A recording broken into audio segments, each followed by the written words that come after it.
Thanks for choosing this free Anfield Index podcast. If you'd prefer to listen to this or any of our other shows without adverts, then now's the time to check out Anfield Index Pro. With AI Pro, you can supercharge your entire listening experience. You'll not only get all of our podcasts without the ads, but you'll have them far faster with our quick publish feature available exclusively for subscribers. AI Pro also puts you in the heart of our sound studio, with an option to listen to many of our shows live and interact with the podcasters in real time as the shows are recording. Upgrading couldn't be easier. AI Pro is available on all popular podcast platforms, and we have our own apps for Apple and Android. Just head on over to AnfieldIndexPro.com and get started today. Hello everybody and welcome to the latest Anfield Index Under Pressure podcast. My name's Dan Kennett, and with me to go over the two games, not two wins this time, unfortunately, but to go over the two games against Villareal and Tottenham.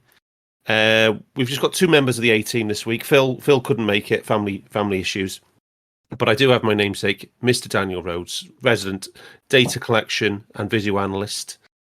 Evening, Rhodesy. Evening. It's going to be weird doing a podcast, a double header without two wins, comprehensive wins. I know, it's outrageous, isn't it?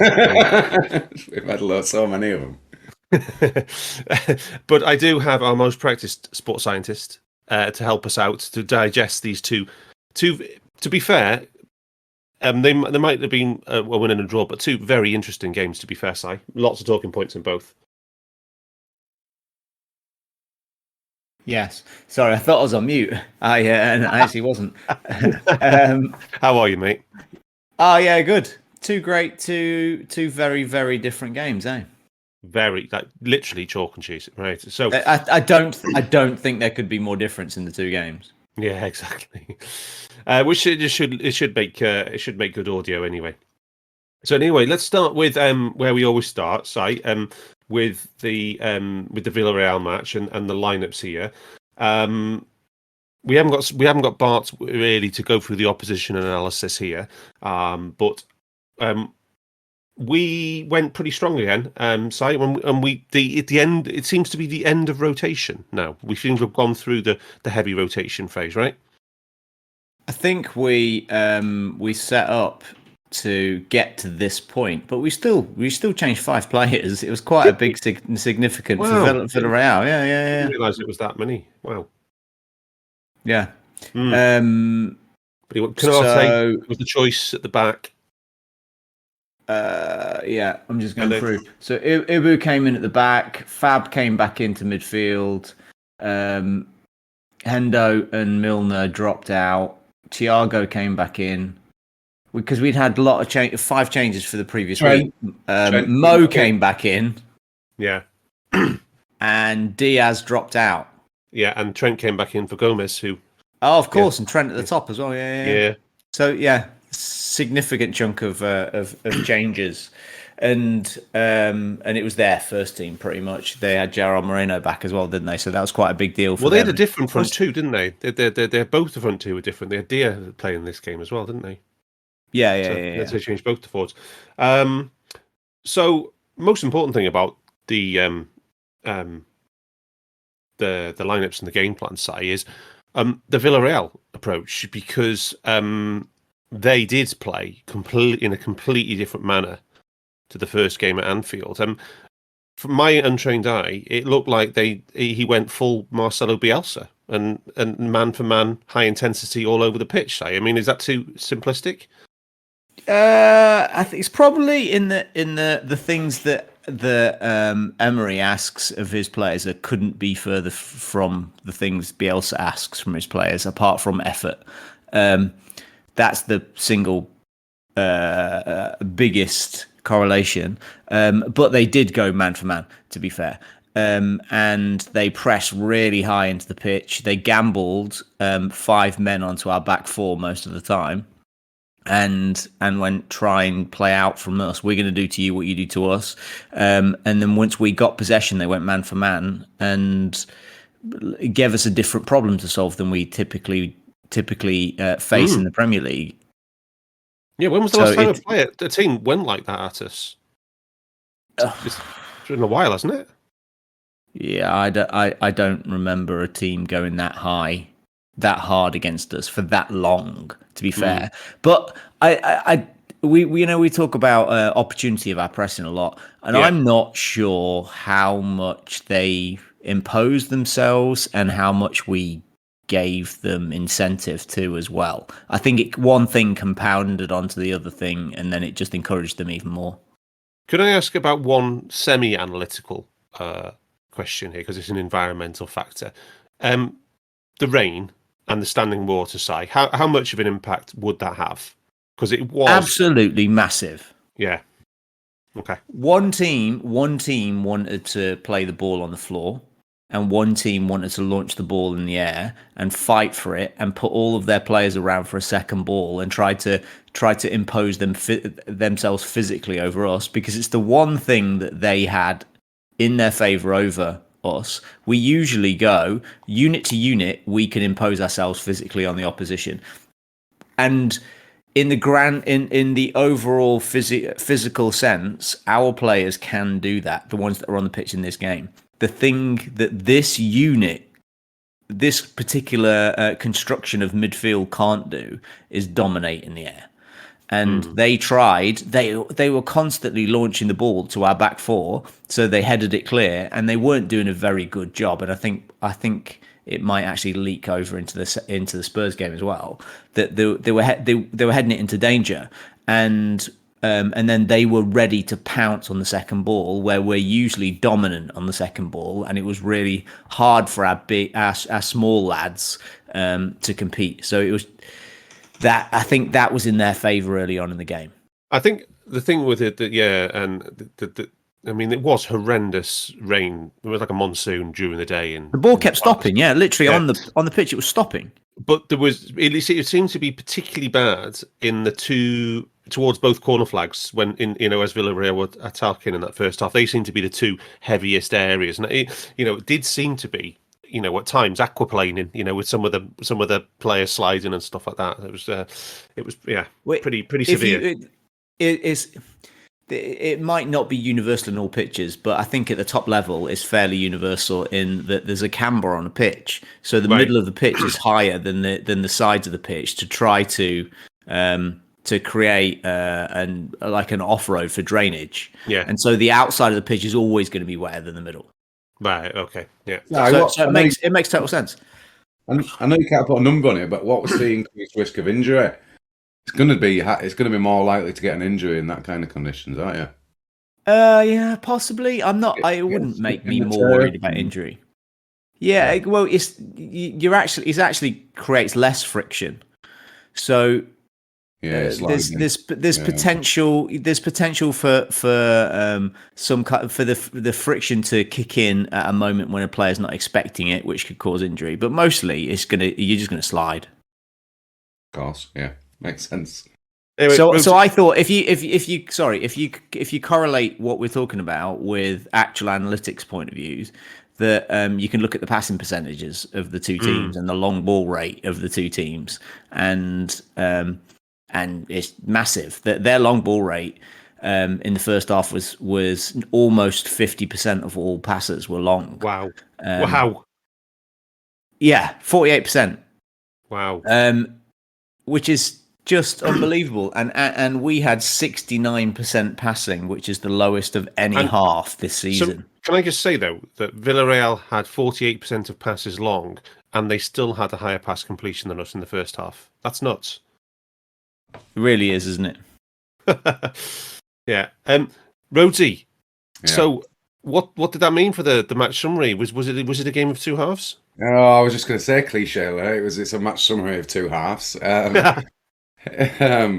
Yes, the overall kind of puts us in a strong, favourable, it looks good kind of match summary, but in truth, at half time, they'd had all their shots on target. So they'd had 6 shots, 2 shots on target, 3 big chances, 1.25 XG. That's at half time.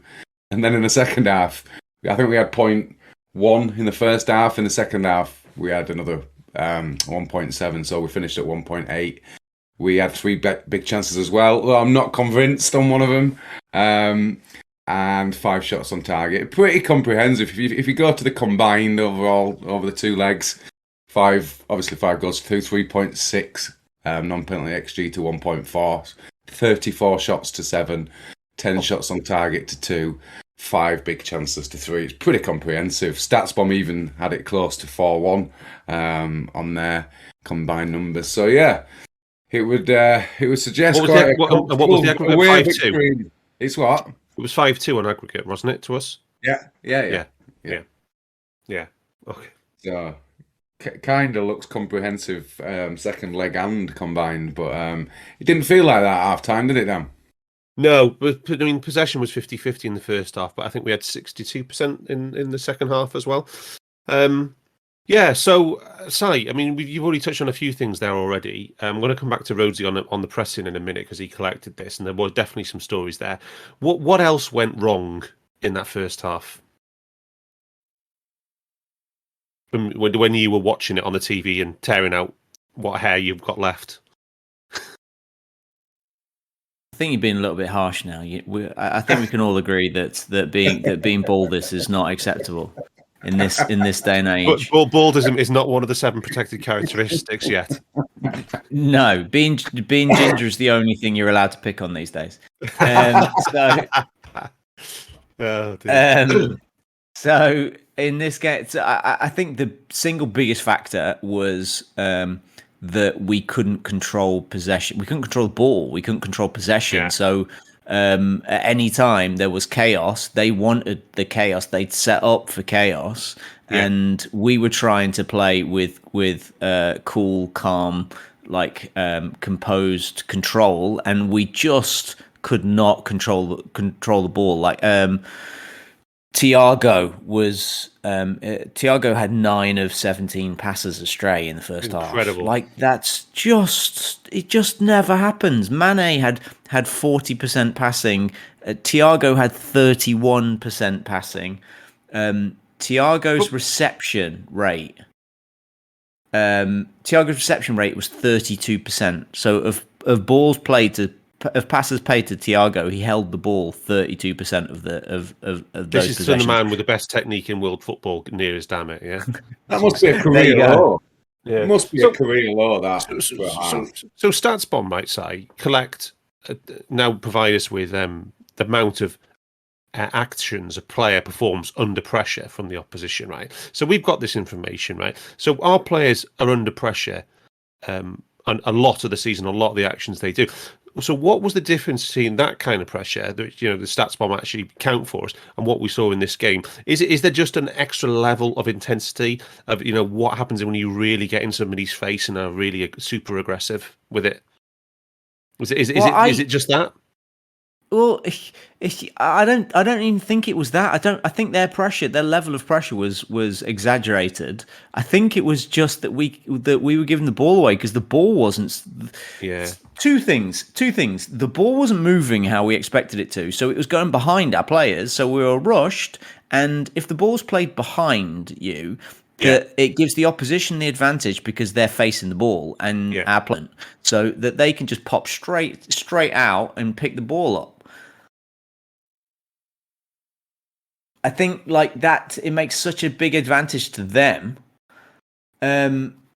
Maybe I was just thinking more of of Foyth and Albiol because I thought they were really robust and fair most of the time with it. I thought, but they gave Sadio and Jota and Thiago a pretty good kicking. I thought, it's old school style, but yeah. They got away with as much as they possibly could, didn't they? But what you said earlier about them being man marking, right? So they were man marking, but then then they were regularly stepping into the passing lane just ahead of the marker instead of being behind, which is what you'd expect in the Premier League. So traditionally at school, if you were man marking, you would be goal side. You hear the goal side thing all the time from when you're about 6, but they were doing it the other way around, and they were marking. They were marking in ball side of the player and making sure that there was somebody spare, the in behind to take hold, and it kind of led to a little bit of what Spurs did too. Now I know you don't like pressing networks, Si, but I want you to look at this one because this is clear because this is actually for the first half only. Because Diaz isn't actually on that passing network, right? And there's two things that stand out to me. First of all, I don't think I've ever seen this on any Liverpool passing network before. The link between one of our eights and the fullbacks is backwards. Thiago to Robertson is actually backwards. And the second thing is there's almost a complete absence of anything vertical from front to back, which is kind of what you were basically saying. Yeah. Well, I don't think I've ever seen that. I mean, it just looks to me like our left side is completely broken on that. Not only the Thiago to Robertson link, but can I ask one other question? In our flexibility, we've praised Sadio and Diogo for the ability to play the centre forward position and play off the left. Did that cost us in this match in that they were too flexible and we didn't have that outlet? We didn't have that triangle between the left 8, the left back, and the left forward. I don't think they were flexible. I think both of them played the wrong spaces, and I actually think it leaked over into Spurs game as well. We had it ended up being second half actually playing with width, and for the other three halves of football that we're talking about, we were too narrow. At the left hand side, it was just too narrow. And in this game, 100%, if you actually look at the touch map, first half against second half, Sadio was in exactly the same spot in both halves, and he played supposedly a completely different role. So when he was on the left, he played inside. He played inside left. He played in the left half space, and then in the second half, when Diaz came on, Diaz just played wide of him, but he still played inside the left half space. So he at no point did he play in the middle, and it was kind of frustrating. And that neither of Jota or Mane neither of them played in the center of the pitch, which allowed us to link play through them. Are you saying that neither of them played like Bobby? Neither of them played like Bobby, and I will be totally I don't know, contrarian to the public opinion, which isn't against my nature, of course, but I don't think you've said many times that Jota isn't great in the build-up phase and as part outside the box. He's Gary Lineker. I'm more than willing to accept that. I think you're absolutely right. But I do think he has had an equal amount of good play, of good halves of football playing as the 9 that Mane has. I don't think Mane is very good at being a 9 either. I think he chases the ball. He does pressing stuff, which is similar to Bobby, but all of the rest of the build phase is terrible. And I think it's terrible. I don't even think it's all right. I just think it's awful. Yeah. Okay. Rhodesy, anything to come back on that, John?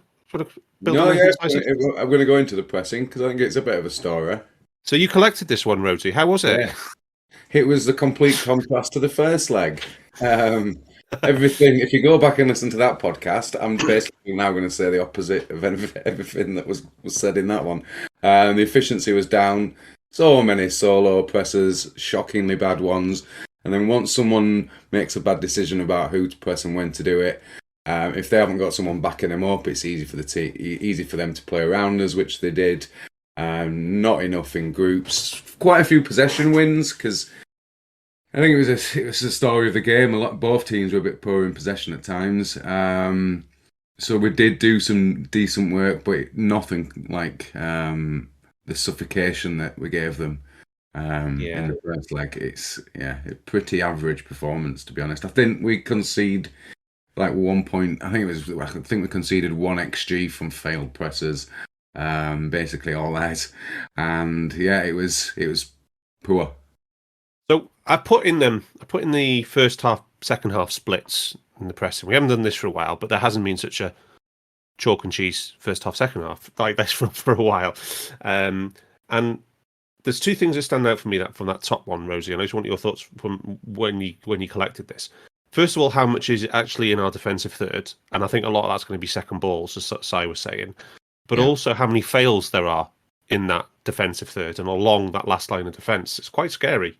Well, we do say that that if one fail leads to another one, and if you do one in the defensive in the final third of our pressing collection scope, then it's it's shocking because we know we play a high line. So if they're having failed presses just in front of him, or it's them doing the failed presses, the teams are just going to get repeatedly getting behind us. I think the contrast, huge amount of volume, twice as many presses, I think, in first to second half. Yeah. The efficiency was much worse in the first half. 76 Rhodesy, first half. What's that? 76 first half, that's really low. Well, it's one of the worst I've done, I think. We've had some. Oh, that's a bit of a statement. So I remember you doing Brentford and West Ham. Yeah, no, that was shocking too. But yeah, look at it's such an illustrative point. Pressing efficiency in group presses 90%. Is that what that says? Yeah. So there you go. It's so much more effective to press when you're in group. It's an obvious statement to make, but. Yeah. But we couldn't do any group pressing in the first half. Now, what I want to ask, we said to Si about the first half, the left-hand side being broken generally in that build-up phase, but the left-hand side was also broken in terms of the pressing as well, and the defensive numbers here. So we had 29 fails in the first half. 10 of them were in the triangle between Fab, VVD, and Robbo, and I don't think we've ever seen this from Van Dijk. Was only 4 out of 6, so 2 fails up from Van Dijk. Robbo was 4 out of 8, so 4 fails from Robbo. That's terrible for a left back. And Fab was 10 out of 15, so 5 fails from him. All in that sort of left centre back, left back, left centre mid position. It's Think about that. If your left back is 10 times making 9 total presses in a game and more than 55% efficiency, so 4 fails from that, as your left back is your last man on that side. Yeah, that's as bad as it gets in terms of a pressing performance from a fullback, and a fullback that wasn't even pushing that high. No, it's not as if they were both in the opposition final third. Look at that half-time one. If you're looking on the groups. It's all in the middle third. It was It was so high in that first leg, the highest we've had that I've done. It comes back to a similar contrast with the Spurs game, but in this one, it's just all they weren't letting us. Yeah, Darth, if you look at the splits, the passing splits, first and second half, it's massive. But in the first half. Our midfield had 63% passing, in the second half 91% passing, right? Wow. But that's not the key. The key is, in the first half, our attack lost the ball 4 times, and the midfield and centre backs lost the ball 7 times. Lost the ball or was dispossessed 7 times. Caught on the ball, right? Yeah. So more, so basically double the rest of the team than the attack. But in the second half, when we pressed much better because of this, the attack lost the ball 12 times, and everybody else combined only 3. Yeah. So we passed the ball well enough to get it to the front lads, so our rest of our team were set by that point, of which we could then press. If you're pressing under an emergency, you're just chasing. Yeah. So let's talk about the goals. I don't know about you boys, but I thought they were 2 really poor goals to concede. I thought for both goals, I thought our fullbacks were too passive, and maybe if both of them had been more aggressive in the defending, does either happen? Si, what do you think?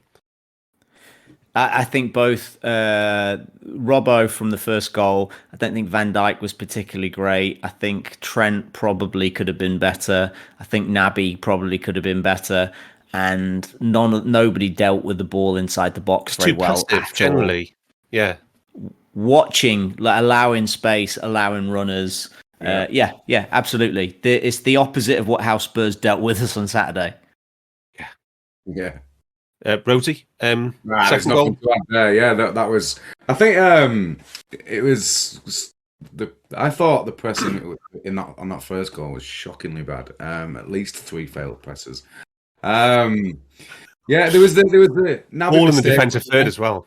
Yeah. There was the Naby mistake, and that led to the penalty claim for them. It's not a penalty, saves it. But yes, in this one, there's a failed press from Jota. As the centre back's just about to play the over the top ball to is it Capoue over Robertson's head, so Robertson gets done again. It's a good cross. Coquelin's not being marked. Trent's there. Should he jump? I think he's a little bit taken by surprise that. Yeah, I think Trent was confused. It'd be nice to Trent that Trent was confused that Coquelin was actually on his feet at this point. Yeah, went down as a big chance, Dan, and I'm not sure of that. I think if you look at the raw location, you're saying that's not a big chance, but 40%. Trent just stops. He does, and Coquelin, the way he wins it, and it's it's unchallenged. If that's a big chance. If that's a big chance, Virgil's missed 17. It's just the original definition is if you get an unchallenged free header close to goal, it's a big chance. That's the Opta definition. That's why they've given it, because he was under no pressure. So so it's not linked to. So it's one of those opportunities where it's not linked directly to XG. No. This is before XG, predates XG, and then one of the scenarios they defined Opta originally was if you had a shot with clear line of sight to the keeper, things like a one-on-one, but also if you have a free header close to goal. That was one of their original things they said for this is what we're going to say is a big chance. So Virgil literally had 2 against Spurs. Well, we're going to come on to that. I thought he definitely had one. Dan, I think Opta have had a bit of a mare, whoever's given the big chance in this game, because the Jota one on 10 minutes is a 6% chance on him for a goal. And it's been given as I don't even remember that chance. Watch it again. That's how memorable it was. He hardly even gets a shot off. It kind of deflects off him. It's one of the weirdest awards I've seen. But anyway, thanks for past stats. Well done. Yeah, I blame it. It'll probably be the Villareal analyst who's collected that one. Anyway, but I want to just say on the goals. Maybe my favourite stat of the entire season here, and it's not a Liverpool stat, is that after going 2-0 up, Villareal had scored with 8 consecutive shots on target. Oh, that Dan. Yeah. 8 consecutive shots on target. So they equalised against Juventus in the first leg of the round of 16 match. Then they scored 3 out of 3 in the second leg. Then they had 2 shots on target in both games against Bayern, scored 2 goals.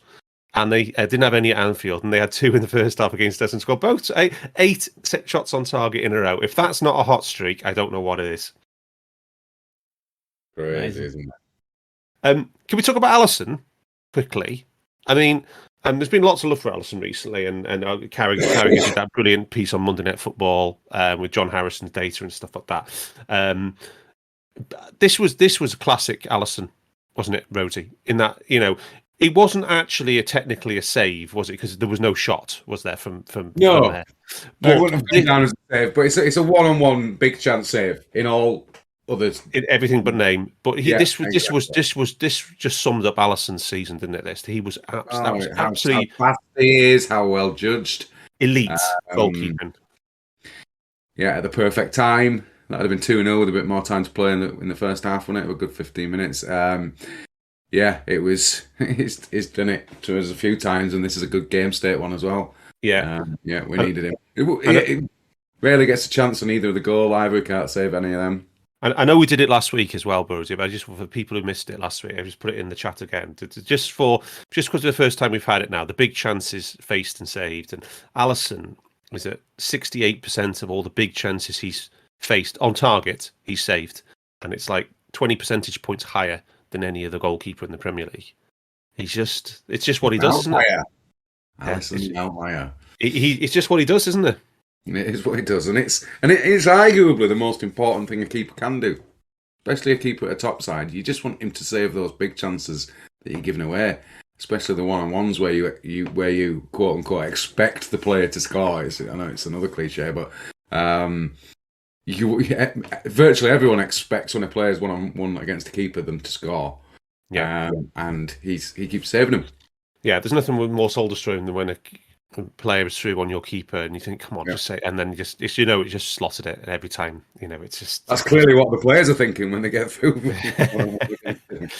But absolutely tremendous from Ali again. So second half, Si, big.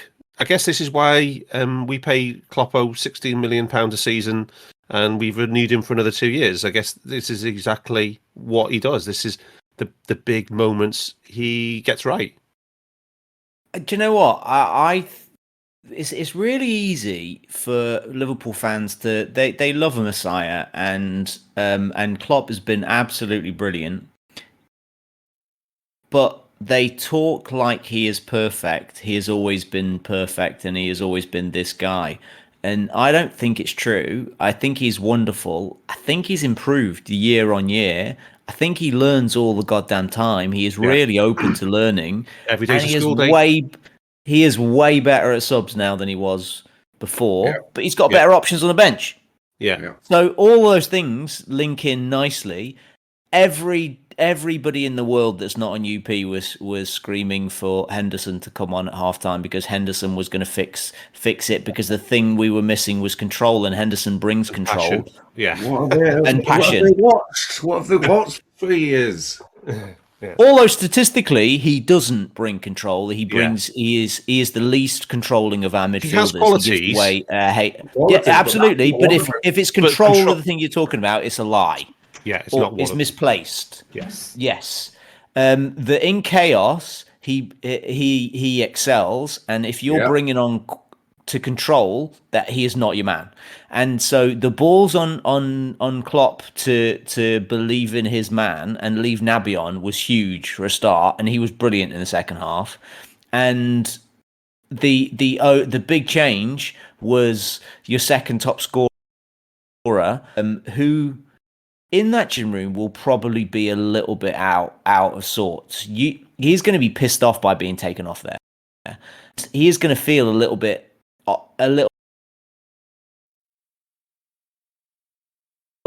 He's going to be slightly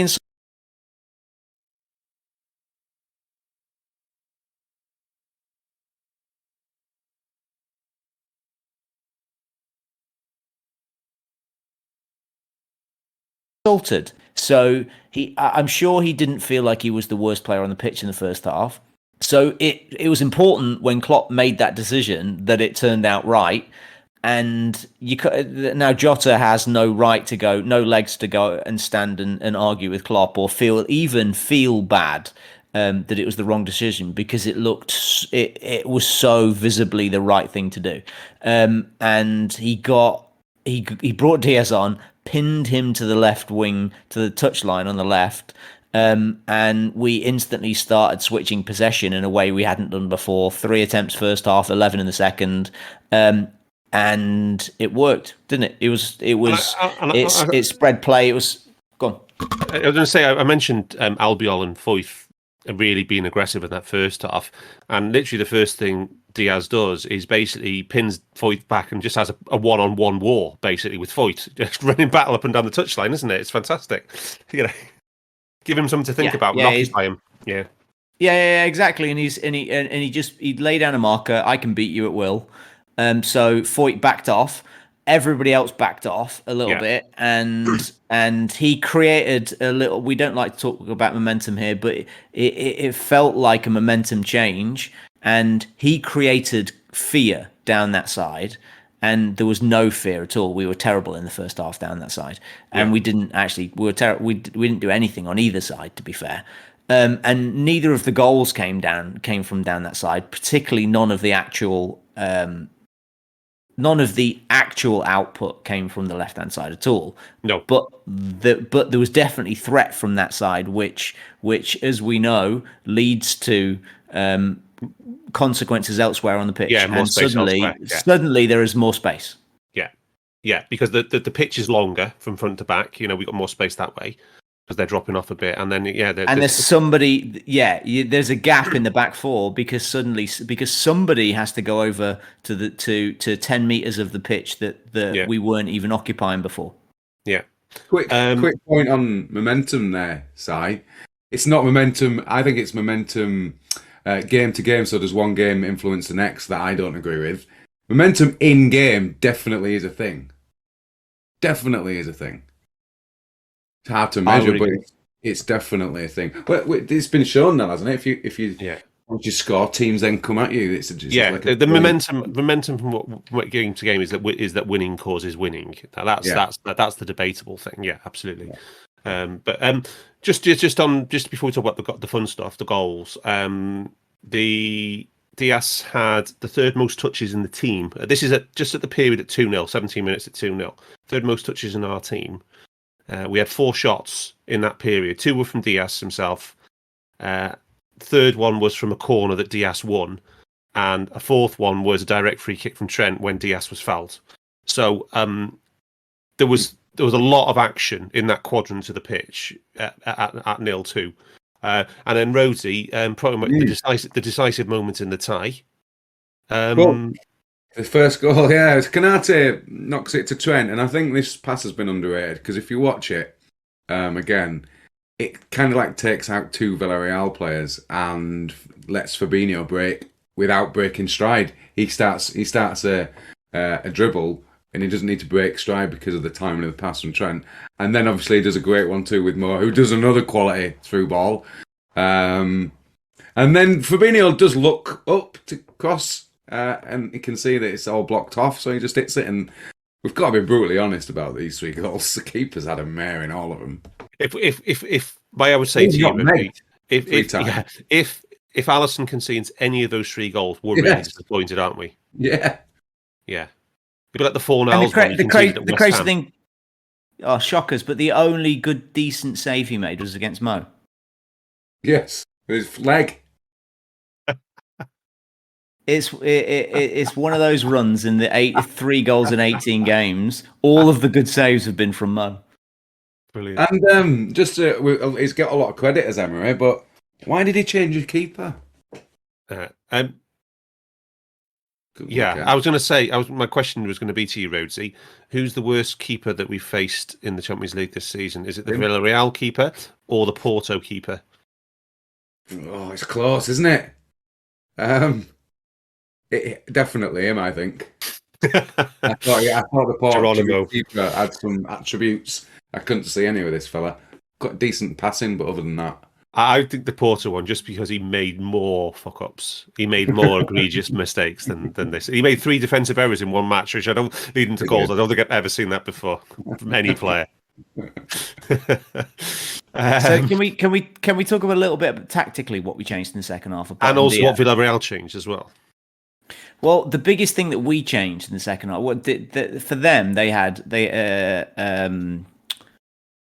what's he called? Gerard Moreno. With his strappy hamstrings. Moreno got injured, didn't he? He was injured and he was trying to stay on the pitch, but as soon as we scored the second, they took him off because there was no point at that point.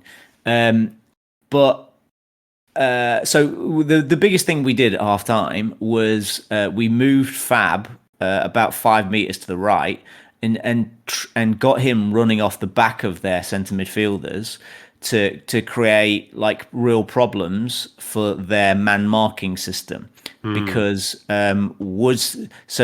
does one of their strikers drop with him? Does Parejo drop with him? Does Coquelin come off Mo to go and mark him? And his runs inside the floor to deal with him. Yeah, exactly. So it's of course. Does he ever get up?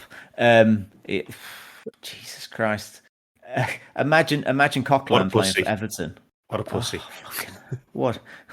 All the filth is Spurs. Jesus Christ! Oh my God! I from all the cheats. I've rarely seen Fab that mobile. For us in a way he was. Like you said, but it was deliberate. He was doing the inside out runs, which caused them which ruined their system. It created overloads. Yeah. And so we all got space from it. So I actually think Diaz got space because because Fab made these inside out runs, which just it altered that. It made them shift over, and there were 2 moments where we created shots and 1 goal from it, obviously. But also he did it maybe 7 times, I think, in the second half, and on 4 of them it created a movement which allowed Trent a little bit of time where he had no one in his face that he pinged 50 yarders out to Diaz. Yeah, and Robbo got more in the game as well the second half as well, of course. So, brilliant, Si. Thank you. So, and also the guess the big one, the big intangible, Rhodesy, is I wish that we had some clones to go out and minions to go and collect the Villarreal pressing, because I think it would have been Yeah. It would have been fascinated in this match, I think, to see. I think, theirs would have been similar to some of the positives we were talking about in the first half. For the whole Anfield game, our pressing in that game, I think Villarreal had some similar attributes. But they were group pressing. But right from the kickoff in the second half, they stood off. There wasn't there wasn't that intensity there. I mean, was that a managerial instruction? Was it a physical capacity where they couldn't keep it up? Maybe because of that, one caused the other. Maybe he saw that they were tiring. Maybe he knows their physical states better than what we do, and he didn't think they could keep up that level of intensity and hard work. But especially on that pitch where it's going to be heavy, isn't it? Yeah. I mean, it's hard enough to collect matches what we do anyway and analyse the matches in our way. I couldn't exactly. I only do it for Man United on occasions just to laugh at them. Because of the entertainment value is what you're doing it. Yeah, it's so difficult. Yeah, but yeah. When Man United do it, it's not hard to count to 7. Yes. So yeah, do you touch on second goal, Si? Trent. You guys do it. It's Diaz. It's Diaz. For goodness' sake, okay. Keep it. It was straight at goalie. Yeah. And Rhodesy, was this one you said you weren't sure about the big chance, or was that the Jota one? No, it was a Jota one. Definitely. Well, this is I guess you could say it's similar to Coquelin. I think it's a bit closer. I think Diaz is a bit closer, but yeah, the keeper should save it. It's straight at him. Yeah, it just goes straight him, doesn't it? It goes straight under his legs. Isn't another nutmeg. Yeah. But then the highlight, the highlight for the keeper though, definitely the third goal. I mean, what is he doing? I mean, I think it's the definition of caught in no man's land there, isn't it? Well, it's a quality ball. Let's say that first of all. Yeah. But yeah, what is he doing? What are you doing that for, lad? If you're running 40 yards out of goal and you don't even nearly get there. Yeah. I think he's had 3 brain farts and 3 nutmegs, and we scored 3 goals. Yeah.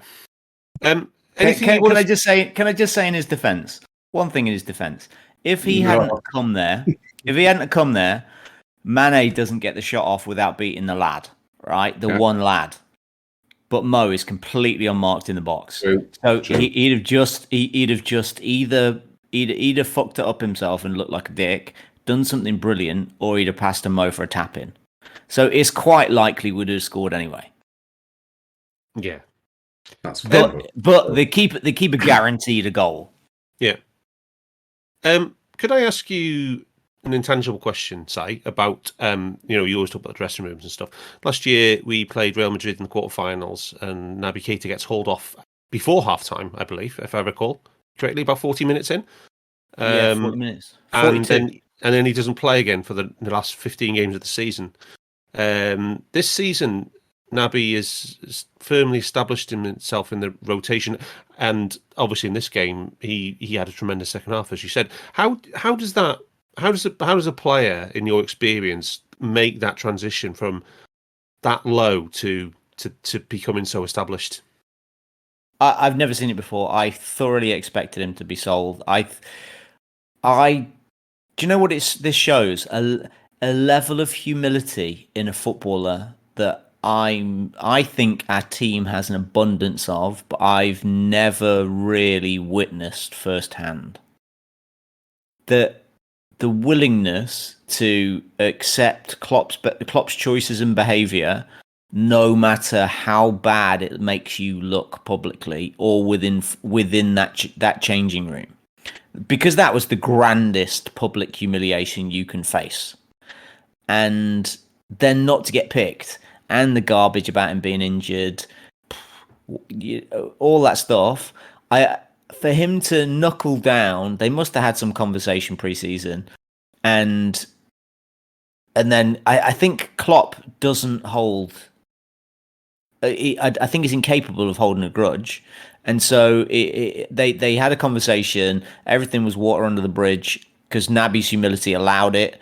And from pre-season, he must have played well enough in pre-season, or his conditioning allowed him to get back to being the player that Klopp hoped for.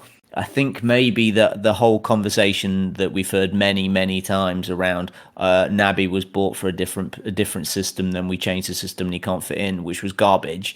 I think it looks to me like the conditioning was the problem. His availability and his conditioning combined was the problem. He has trained so well. He has become robust enough to sustain this workload, and his conditioning is absolutely top drawer right now. So he can put the workload at the intensities required on a pitch, and that has led to confidence that he has now. Bit by bit, he's getting trusted more and more in bigger games, and he has been legitimately picked ahead of the captain in 2 consecutive huge games. That has to swell your balls. Very, very. You mean the Man City match? Yeah, the City semi-final. Just going to say, it's very perceptive, Si, until you finished with this. Si spent a lot of time in professional dressing rooms, hasn't he? So he knows about. Yeah, that is. It's honestly noticing the humility is a huge thing. Yeah. Rhodesy, I mean, looking at his scouting report on FBref, I mean, he's the definition of an all-rounder, isn't it? I mean, he's just got everything. The only thing is, his only flaws are his injury record and his aerial duels. That's not his fault. He can't grow to 6'4". Yeah, I remember there's when Dr. Ian Graham was on that podcast. I can't remember which one was it, Freakonomics or something like that. Yeah, he did the thing, and he said we saw this guy, and he just looked at him, and he just had output everywhere, every single department. You think, what? Can we watch the video on this guy, see what he's doing? And it doesn't matter up with this. Absolutely. Well, we've seen it and highlighted it all season. He's just an output merchant as a midfielder. He is. I think he is the definition of an output merchant. Yeah. Do you know his numbers in the first season and a half? What is like XG stuff? His XG chain, XG build per 90 per touch, off the chart, and then it stopped. It actually wasn't an output merchant this season. He's gone to being a recycle ball retention. He's gone to being Ginny, and then something happened January. And he has reverted to being Naby Keita with the ball retention levels that Wijnaldum had before.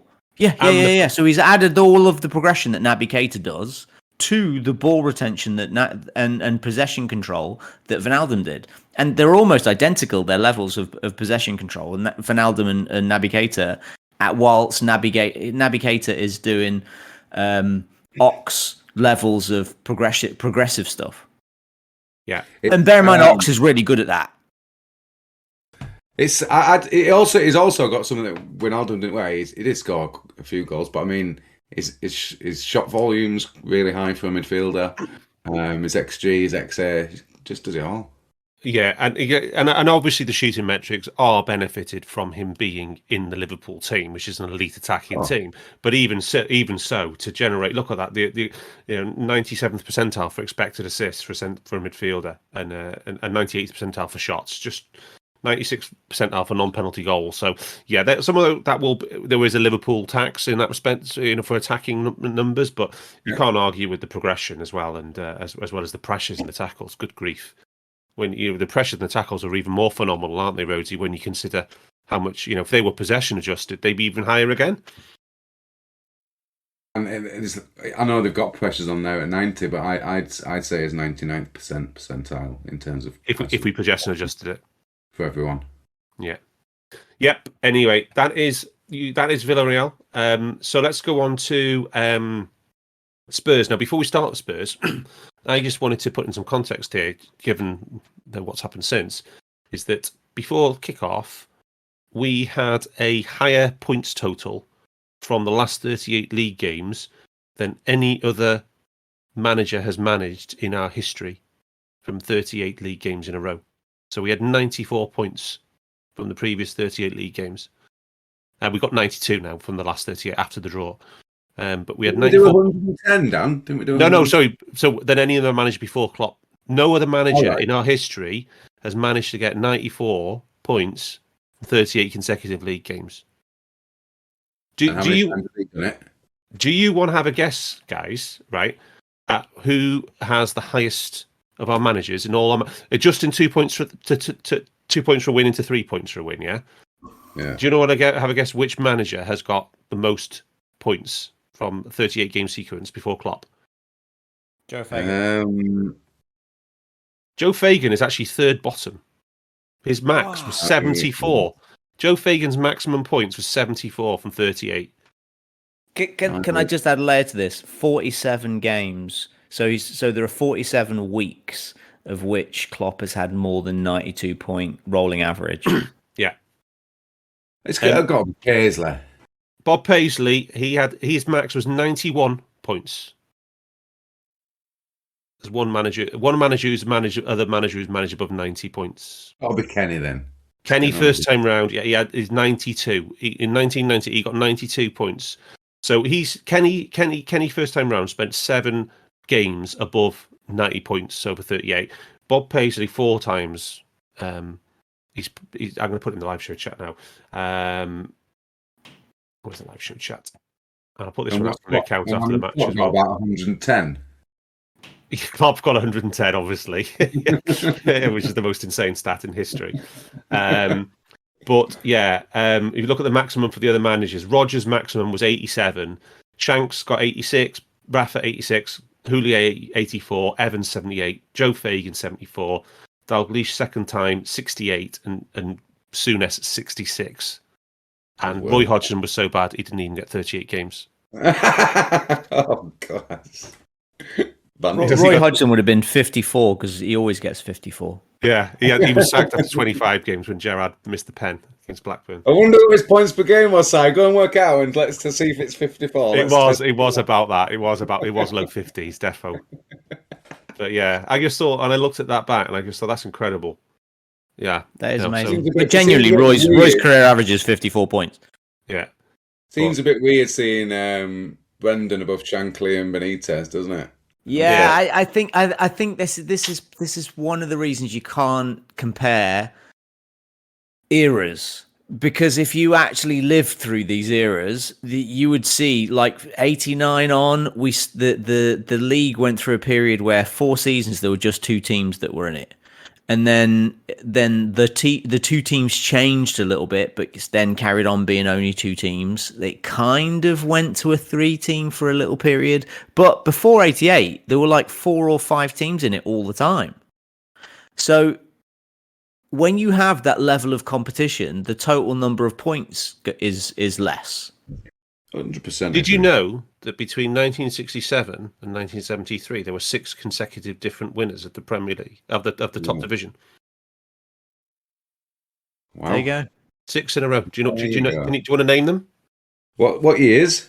1967 and 1973. Spurs, Leeds, Yeah. Man City, Yeah.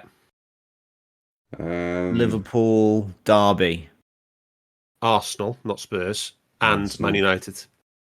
Oh, did they win it then? Is that what that? Man United won it. Man United started the sequence in 1967.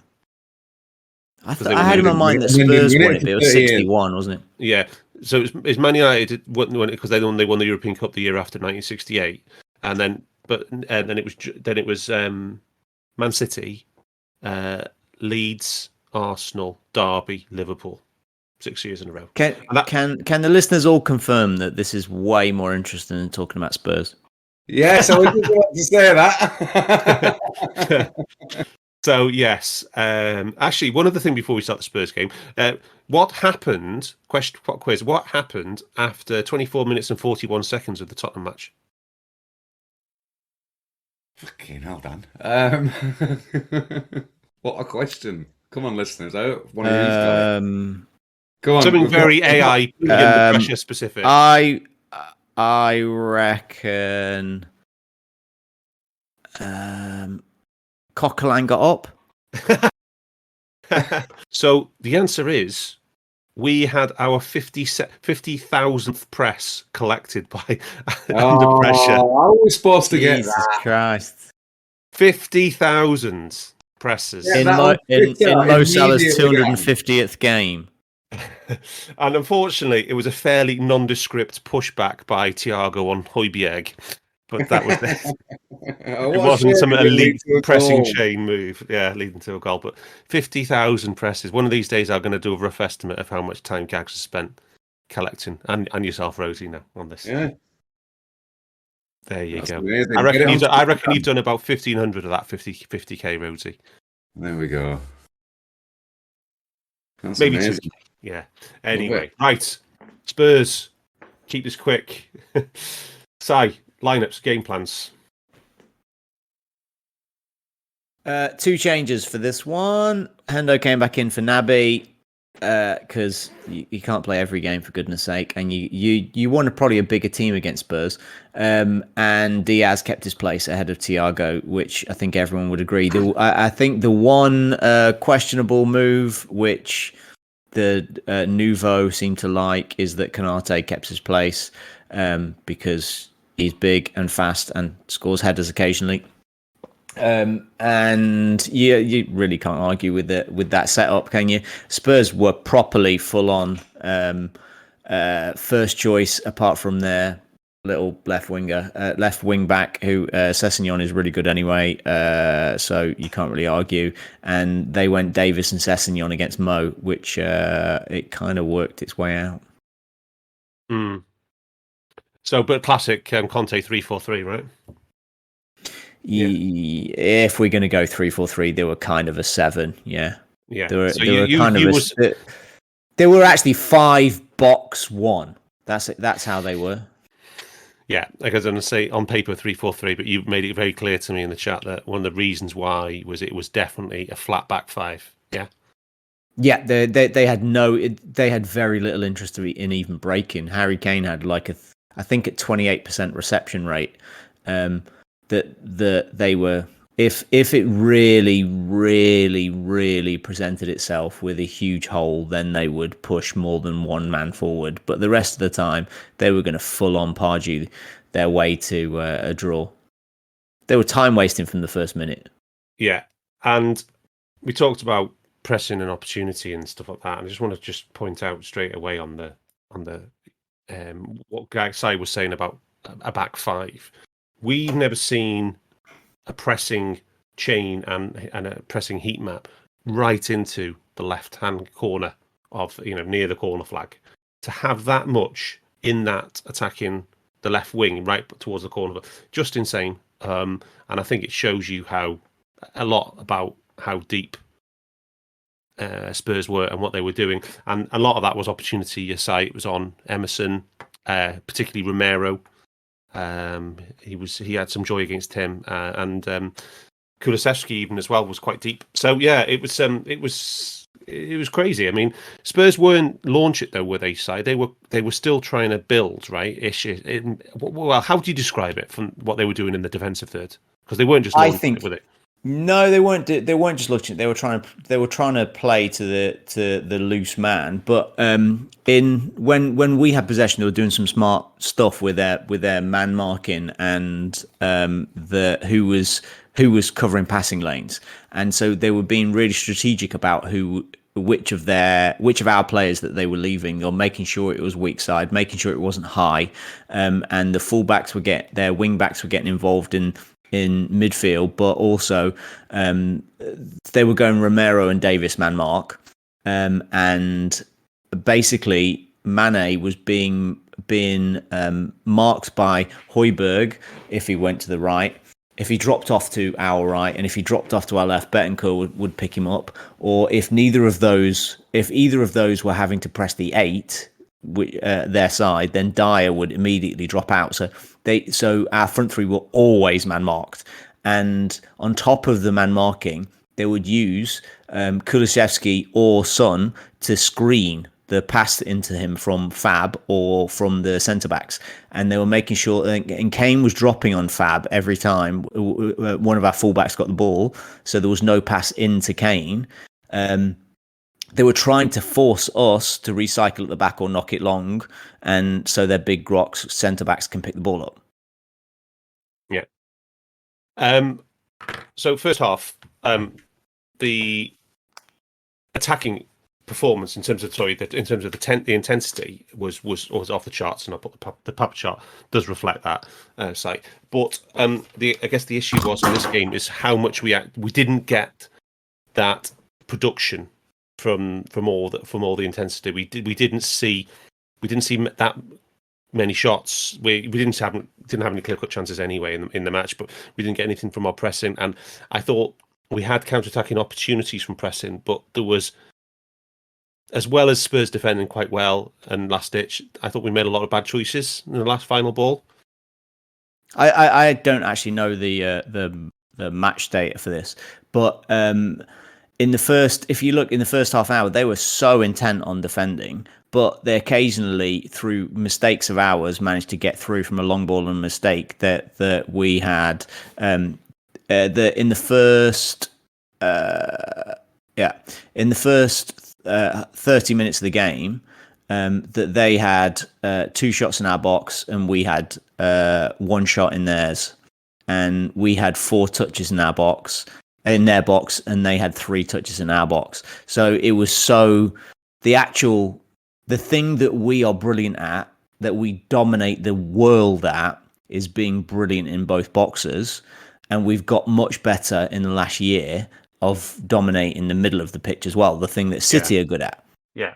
And in this game, Spurs did to us what we have historically done to everybody else. They were better than us in their box, and they were better than us in our box. Yeah. Yeah. Rhodesy, plenty to unpack on this one, on the match summary. Yeah, it's if this match isn't a perfect illustration of the importance of shot quality and getting high quality shots over high volumes of bad shots, I don't know what it is. 22 shots to their 8, 3 shots on target each. We had 9 shots in the box to 5, which meant 13 outside the box. The non-penalty XG ended up 1.2 to 1.1. It's definitely the result is a fair reflection of all the stats. But yeah, we didn't have a big chance, and Spurs had 1. And if you have a look at any XG map for this game, there's a massive white splodge in the middle of our box. And then there's lots of little red dots all around the pitch for our shots, and that's exactly what it was. We had 41 penalty box touches to 13, so we were definitely 2.9 non-penalty XG to 2.9 non-shot XG to 0.7 as 0.8. I'd looked down, and Si asked me to do this. It was the first time in 56 games we haven't had a big chance, so that was a 56 game big chance streak that we'd had. So 56 games, that's a season and a half. Yeah. So that takes us back to middle of last season. League and Premier League, yeah. So that's the horror run, somewhere in the horror run of last Fulham, the end of it. Fulham. The 1-0 defeat at Anfield. Yeah, that was horrific. That was horrific. The last time in the Champions League was a 2-0 defeat to Atalanta. Yeah, but that was a shadow team. That's less. And I thought it was interesting because I seem to get I can remember previous reports on Spurs games and thinking that City always seem to cause us problems. Obviously, they had 6 big chances at home this season against us. In all the games against Spurs under Klopp, we've had 23 big chances. They've had 25. We've scored 21 goals in those games. They've scored 15. So although we've only had the 1 defeat, that big one, that 4-1, that infamous one at Wembley, Dejan Lovren special, we haven't lost to him, so we've got the right end of the results, but there's been a majority of draws and then some last-minute wins. So Spurs seem to regularly cause us problems, apart from obviously in the most important game that we beat them in. But yeah, they do. They're next to Man City. Man City have caused us the most problems under Klopp statistically, and Spurs are next. Well, didn't they? Now, what have they done? What have they done to Man City this season? Is it drawn a? They beat them twice. Beat them twice. Okay, they did double. Yeah. And they got 2 draws against us. So they're doing something right anyway. Anyway, this is not. Do you want to know an extra crazy stat about them and us?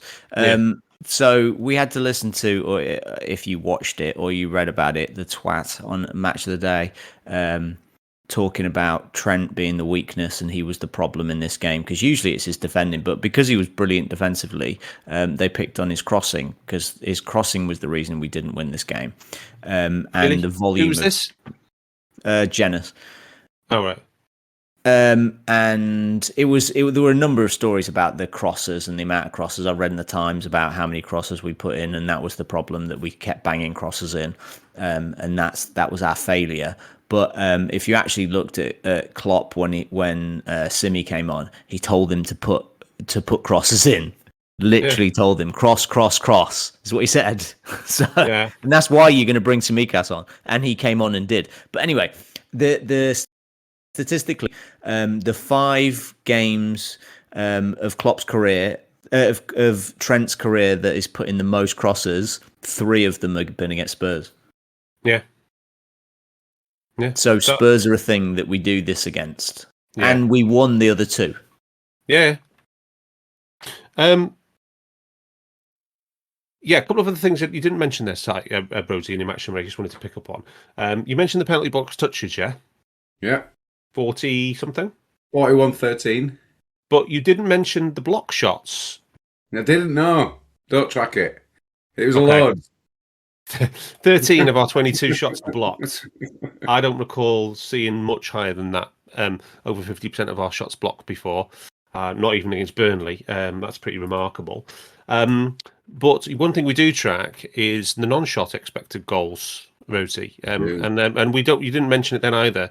But I said it at the end. It was 2.9 to 1.2. It was 2.9 non-shot. Now that is actually quite a high figure for a non-shot expected goals, isn't it? Our highest figure since Newcastle away.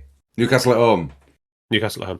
Now, that measures everything that we do around the Newcastle box. It's basically a forerunner of expected threat, basically. The Spurs box, yeah. Yeah, and it measures everything around the box, Spurs box, apart from shots.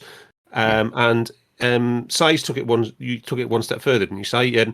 You basically looked at our expected goals, the actual shots we got, against the non-shot, and did a comparison between the two. What did you find?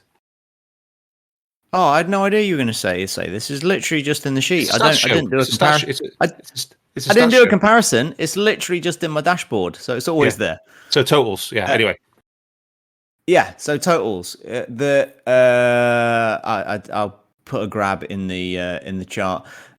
So if we're going to look at generally our shot, what did you call it? The non-shot expected goals from 538 and the expected goals, so one is shooting and one is everything else apart from shooting. Oh yeah, so this was our second worst performance against non-shot expected goals in Klopp's tenure. Yeah. Good work. Second, can anybody guess the second?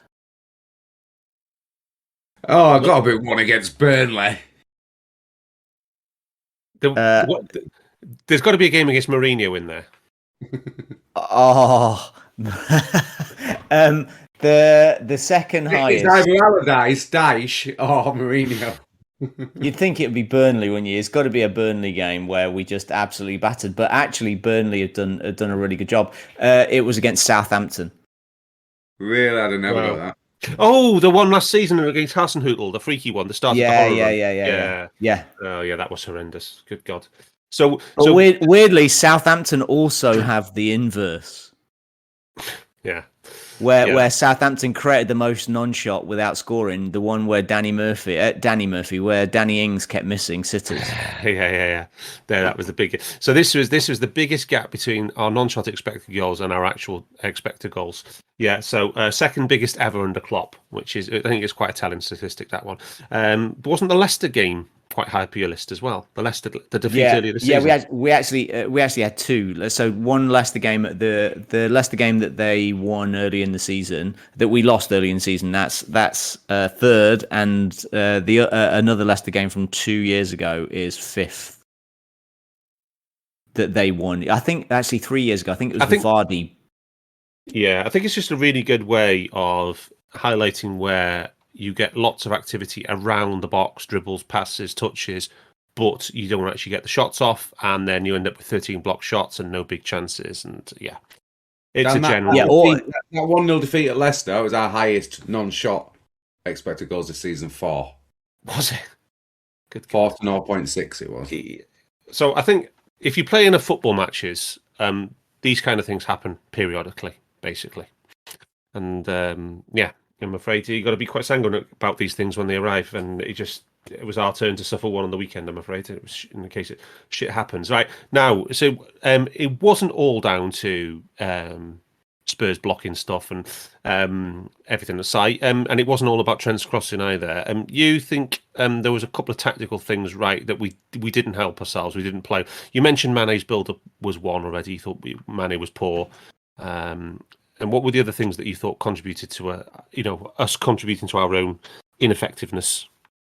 I think we early in the season we talked about all the time the triangles out wide and the rotation of the triangles out wide.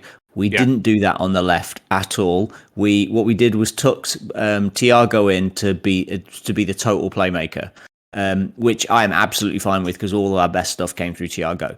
But what that means is you need rotation out. You need somebody really high out wide, and then the 9 and the 11 to be swapping. So you've got some rotation with those two instead, and that didn't happen at all. So one of the three have to be against the touchline, one in the half space, one in the middle. Doesn't matter which one. One of those three also has to create vertical depth. So one goes long, and then one drops in, and they have to swap, which drags one of the centre backs forward or commits one of the sixers, one of the defensive midfielders. But it also just creates a little bit of uncertainty. So they know that somebody might drop and somebody might run off their shoulder. So they constantly have to check, and just that level of awareness that somebody's going to have to check, so they keep spinning their heads. That for Thiago, that's all he needs. All he's waiting for is that moment where the 6 looks in a different direction, and then he'll pick him off on his weak shoulder. And we weren't doing enough of the vertical rotation to create space. We were getting too many players too high in a line, and you can see so many of our great goals come from Bobby or Mane, in this case, whatever, or Mo spinning deep, one of the 8s running beyond, or Mo popping in, running beyond, with a fullback either side wide, keeping their fullbacks wide to create space. And you said just exactly weren't the doing same thing when the Inter game. When we talked about this with Barts, I asked him that question, and you said one of the front 3 needs to be deeper than the other 2. And it needs to move deeper than the other 2. Yeah. It has to be a movement thing. And if Bobby's not playing, it should be Salah, really, because he's the best passer. Yeah. So you're going to need to build through him, which we kind of did. He stayed a little bit deeper for a lot of the game, but you actually need it's the top line into between the lines, that nonsense between the lines. But we don't. No team in the Premier League plays actual lines these days. But it's one dropping 10 yards and the other one filling the space that they create, and it's you create space by movement, and we weren't making those movements. So. And what you need is 2 movements at the same time. So one wide, one goes in, one goes out, one goes deep, one goes high. That you need that synergy of that movement, and that's when we're brilliant. And that's the thing City do better than anybody else. And when we're flying, of which, despite us being brilliant and having great results, our forwards largely haven't been doing that. We've not been battering people for weeks. Maybe as a consequence of a little bit of fatigue. Maybe it's game management. Who knows? Maybe it's just tactics who we've come up against. But we haven't been battering people for weeks. And it's been spotty when we've been doing this really, really high level attacking stuff. We had 8 big chances against Leeds and 6 against Norwich. Since then, we haven't had more than 3, apart from, I think, in the Benfica game. Yeah, one thing I noticed. I think sounds right. I don't think we've been apart. Yeah. Well, this whole run since January, this phenomenal run we've got, there's been a lot of controlled wins. There's been a lot of 1-0s and 2-0s in there. You know, it's your type of football where we don't do any mistakes, and then you see what happens. If we hadn't given up any mistakes against Spurs, we'd have won. Yeah. Rhodesy, half time. It was looking pretty good, right? I know we hadn't had a big chance, but I think it was about 0.7 to 0.1 on the XG, and the off-ball performance was really, really good. I just thought it was a matter of time. What did you think? Yeah, it felt like that. Frustratingly, it felt like that. I think we kind of had a similar half again against Villareal in the first half, in that we looked in control. The pressing was going well. Spurs didn't look like they could really get out either, did they? No, we weren't conceding any XG, any shots. And yeah, it was just we had that one man chance in the Villarreal game, that header. In this game, we had another header. It was Van Dijk chance from the corner, from a set piece. But yeah, it just felt like we've seen a lot of games when we've gone in at half-time level this season, where it's just a matter of time. The goals are going to come. Thiago, 10 possession wins from pressing that first half. Fab, 6 counter presses. Now Gags collected this game, and the counter press is when we press and within 2 seconds of the opposition winning the ball back, and Fab had 6 of those. We had 12 targets on Harry Kane and 1 possession 7 times. Most of those were probably Fabinho. I haven't got the exact numbers, I'm afraid. But yeah, it was looking good, Rhodesy. I thought myself. It's just I've got the exact numbers because you gave them to us. He went from possession 4 times out of 7 against Kane. Yeah. Wow. That was his highest. That was the highest in the match against an individual opponent. Yeah. Diaz. Do you want to talk about Luis Diaz? So lots of good things to like. Still things to learn in terms of how well we use him, and he learns to play with the team in the best way. Do you think that's fair? Yeah, I think it was much of how he's been. He looks like a real threat. He is, let's say, Suarez light at this point. He does a lot of the things that Suarez did early on, but he's not killer. I'm not when he gets the ball, I don't feel like there's a goal coming or the keeper has to worry. And pretty much by the 5th game that Suarez ever played for us, that was how I felt most of that time. And this is mean to Diaz, because comparing him to Suarez is grossly I remember unfair. Suarez's first full season, he scored like 9 league goals. He was but in the first 18 months, he had less than 10% conversion rate. But he beat 5 men and then got a shot off, is what I'm saying. Yeah. He was exhausted by that point. It was about 5 a game, so he wasn't. Yeah.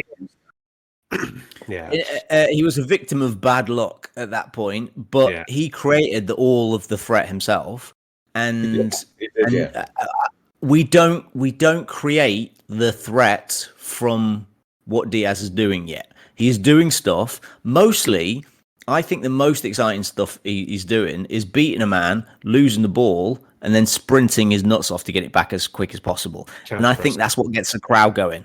Yeah, I think he's an incessant counter-presser, like Bobby is when he's not at his best, when his first touch is terrible and he goes and chases it to get it back. Like, the crowd, Liverpool love that. It's exciting on TV, but he actually isn't causing a threat by his actions. Do you think that Conte with Royale and Romero gave opposition managers a template here for Neutra and Diaz? With the way they No. I think it's going to be hard to neuter Diaz, but in the long term. But I don't think Diaz is creating the threat in the first place. I don't think Conte did anything to stop Diaz. I think Diaz did what Diaz has done in every game. Yeah, I just thought the way that Spurs were so deep, they had the 2 men back there, and there was not much space behind them at all. I just thought, okay. No 3 balls attempted in the whole game. We just didn't get in behind them at all. They gradually got deeper and deeper as the game went on. What we needed from him or Robbo were to put their boots on the chalk. Yeah. And stay as wide as possible. And I don't think we had anywhere near enough rotation. We just weren't using the spaces outside of the lines of the penalty box.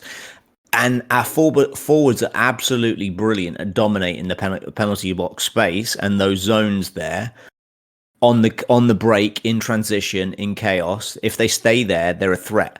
Problem is when we're in controlled possession, if they stay there, they're marked by 3 people each. Yeah, because they've got the fullback, the centre back, and an 8 either marking them or blocking the pass into them, or immediately creating a cul-de-sac so there's nowhere for them to go. I don't know about you, but the moments I thought we're not getting anything out of this game, we're not winning this game, sorry, was the Davis block on Salah. I actually watched that back up 3 times. I still don't know. I still don't know how he blocked that shot, that side. Because Salah did everything. He feinted 2 times, 3 times. He went outside. He touched it in front of him, extended the shot. He got a really good shot, and I couldn't believe he blocked it. No, he had 2 shots that were going top corner, and neither of them got past the penalty spot.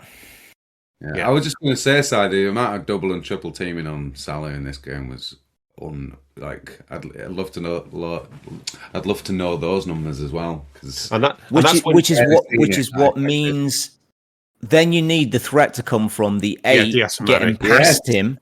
Yeah. Or you need Mane to do something, and Mane just works his nuts off, and then he was just not very good. So, tactical question for you, right? So, Jota comes on. We go with 2 up front. Jota has almost as little impact as Sadio does in the central role. We spent a good 20 minutes a couple of pods ago talking about how effective Origi's been in the break glass moments this season. Why didn't we try the break glass in this game? Because Spurs don't look like Everton. It's okay. Leaving aside the Spurs playing white. Yeah, okay. I just thought, at least he can go up against Eric Dyer and get in his face and make him and be physical. But that's not Divi isn't physical though. He just looks like he should be. Yeah, but a lot of the stuff happens because he gets in there and he balls bounce off him inside the 6-yard box, and that's happened a couple of times this season. So anyway, I just thought this was a divvy game, Si, wasn't it? It was a divvy moment. What do you think? Rhodesy, what do you think there? The Jota coming on for Mane in the middle as well. No, I didn't mind it. I thought we had to try something different to what we usually do. We did. We don't usually play with the 4. We've criticised it in the past. I thought getting more men, trying to get in between the spaces of the very, very tightly packed Spurs box was a good offer. Whether it's Jota, I agree with the idea of the tactic. But crowded, you want Jota over than Divi, don't you?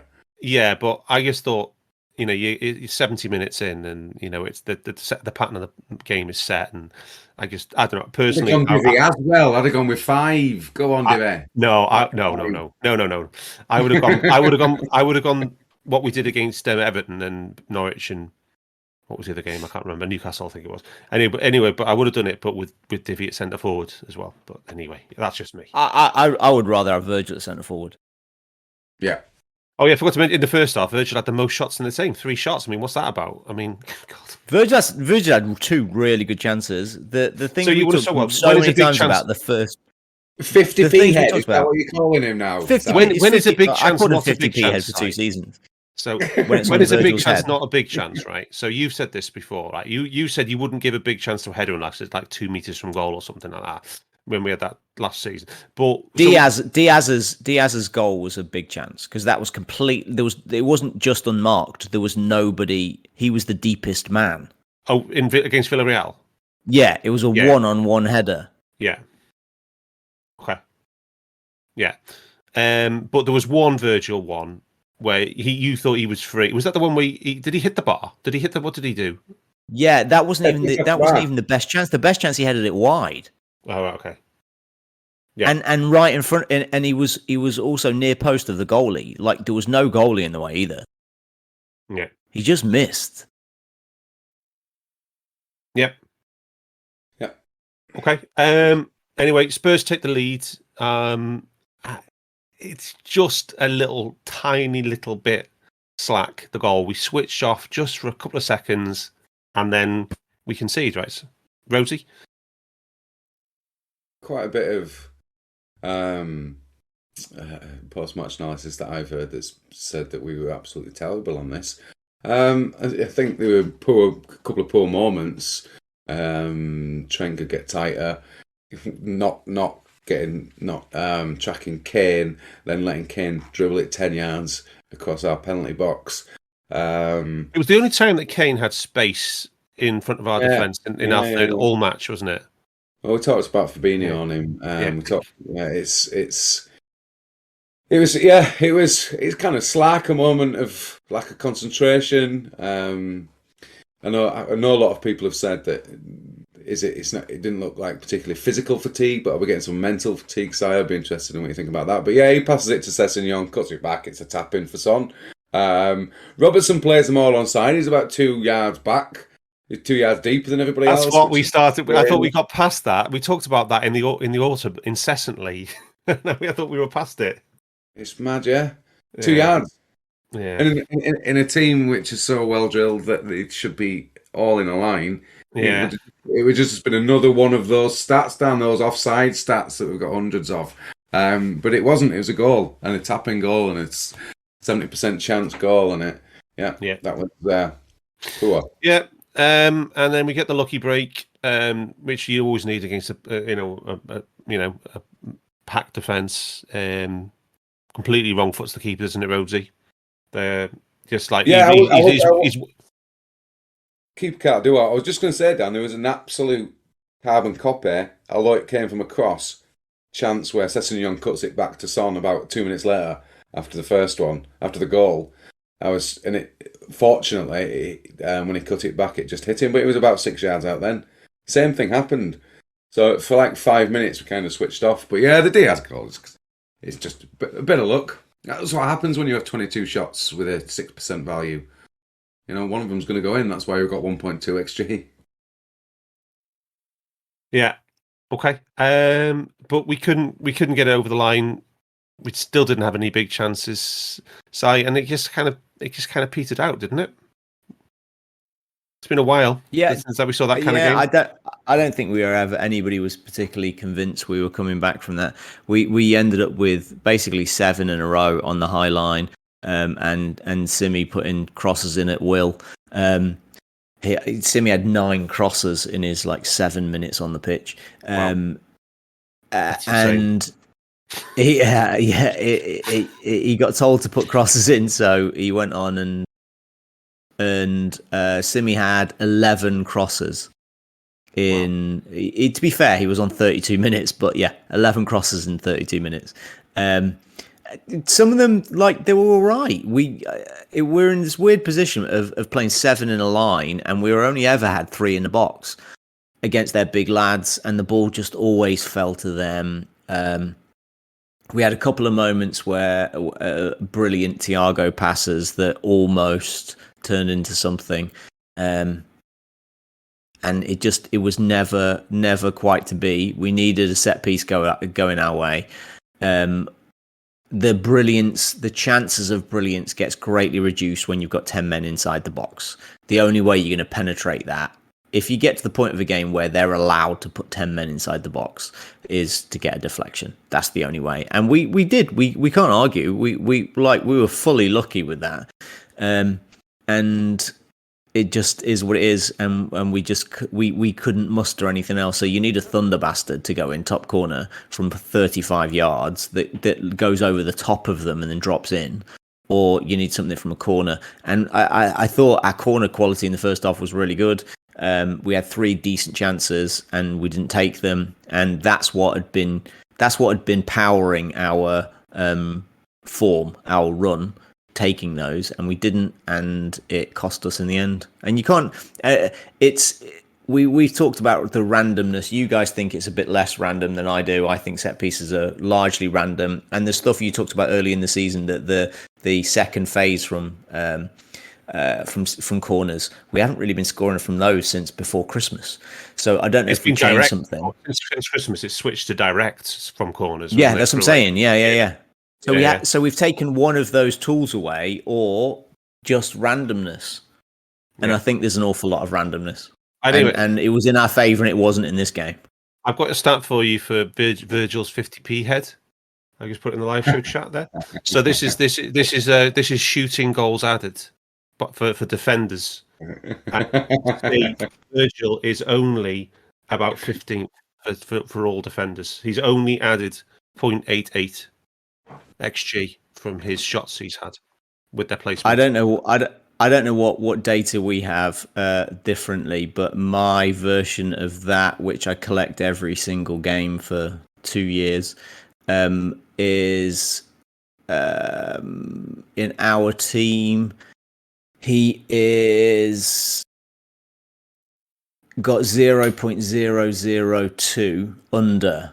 His XG is 0.002 under, and Matip's is 0.06. How are you Completely collecting? expected. How does that mean he's got a 50p head? How are you collecting expected goals on target data on a shot by shot basis? FOT mob every game. Okay. Scraping, old fashioned. Oh, that's old school. Anyway, so basically, Aren't they using Opta, no? Is it? It's yeah, it is. different. This will be the same. This is Fantasy Football Scout, so it's the same model. This is just aggregated. Yeah. Anyway, any other business, chaps? How likely do you think the quadruple is now, Dan? That was a question at the start. Oh, it's going to need. We're at Give me some numbers. praying for a miracle stage now with City. They're going to have to do a Devon Lock fall over with the finish line in sight. It's possible, Rhodesy. All we can do is make him play every match. 14% is the 538 number. I think the bookies numbers are a little bit more. Yeah, yeah. Rhodesy, make him play every match, and just give us every opportunity that they can make a fuck up. It's possible. David Moyes is a winner, Dan. David Moyes is a winner. Yes. He's You don't never need won trophies. You don't need trophies to be a winner, but he's a winner. Come on, Davey boy. Do you know what? The last day of the season, I can't watch. And there have been some great legendary games the last day of the season to win league titles. I thought we'd lost the league title in the chances of the league after losing to West Ham in the stupid run we had in December. That was October, mate. West Ham was October. You mean it Leicester? Was the Was it Leicester? It was like Brighton and Leicester. Yeah, I actually thought in West Ham that was pretty much it because that's the levels that you need to beat City. Well, we were still only 1 point behind City after the West Ham defeat. Yeah, but you know my Chelsea mantra. will win in the league at that point. You know my mantra. My mantra is true, and it gradually seems to be borne out. Yeah, yeah. But it was that 3-game run. It was the 3-game run in December. Anyway, Leicester. So, yeah. Brighton, where the games that we were ahead and didn't win. Yeah. And so I was never fully like that thing that I have at the beginning of every season where I think we're going to win the league. This has not been I think we're going to win the league since then. This has just been I'm enjoying the hope. And so after we didn't win against Spurs and we need City to lose, I didn't really lose any hope. I think it's the same. I think I always thought that City needed to lose. I think that City have lost 12 games in the last 3 years. City have lost 12 games and drawn 9. I think they're more likely to lose than they are to draw anyway. So it's the same. Yeah. So if you wanted to believe that City are going to slip up, if you believe that City were going to slip up and we're going to win the title, I think there is an equal chance now. There's less chance, obviously, because City didn't slip up in one more game, so there are only 3 left. Yeah, but that's what I'm saying. Stevie G could win it for us. All you can do is force them to play the games, yeah, and force them to win again. Yeah. Yeah, obviously, Dan, the Aguero moment was against QPR, who were absolutely shocking that season. Everyone thought exactly. It doesn't matter what it is; it's the pressure of the title, and if they're going to feel it, then there's going to be a moment. And whether Newcastle had a huge chance at 0-0, I think. Anyway, I have to go and get the bunting out of the loft for the cup final. All the buntings coming out tomorrow. All the flags are going up outside the house. There's about 4 houses in the road that have already got all the flags and the bed sheets out front with all the banners. Yeah. Photos, Dan. We need photos. This is one of the best things about living in Liverpool is when Liverpool get to the final, all the houses in the road gradually putting up the flags and the bunting. Dan amazing. makes 95% of listeners jealous. You never seen that when you come to Liverpool side? And, oh no, yeah. Nope. You have to have a look. If you're between, no, you won't be. Because you got to be between now and the weekend. Yeah, I'll take some photos. I'm actually in when Manchester on Wednesday. I'll take some photos when I'm out and about, showing you the houses which have got the bunting up already. It's just a Liverpool thing. It's brilliant. Very cool. Cool. Yeah. All right. Right. Anyway, I'll take a photo of mine when I finish as well. Right. That has been your Under Pressure podcast for this week, and we will be back after the FA Cup final. So fingers crossed, it's another trophy coming our way. Up the Reds. We hope you enjoyed listening to this Anfield Index show. Please be sure to subscribe to our channel so future podcasts find their way to your device automatically. There's nothing quite like fan engagement, and we'd love to know what you think of anything discussed on this show. The best way to get in touch is over on our free Discord community, where both podcasters and listeners debate the hottest LFC topics 24/7. Sign up free now at anfieldindex.com/Discord. You won't regret it. You can also follow us on Twitter at Anfield Index and find us on Facebook by searching for Anfield Index. Oh, and before you go, we'd love it if you could leave us a 5-star review on your favourite podcast app. It only takes a couple of seconds, and it means the world to the people who create these free shows.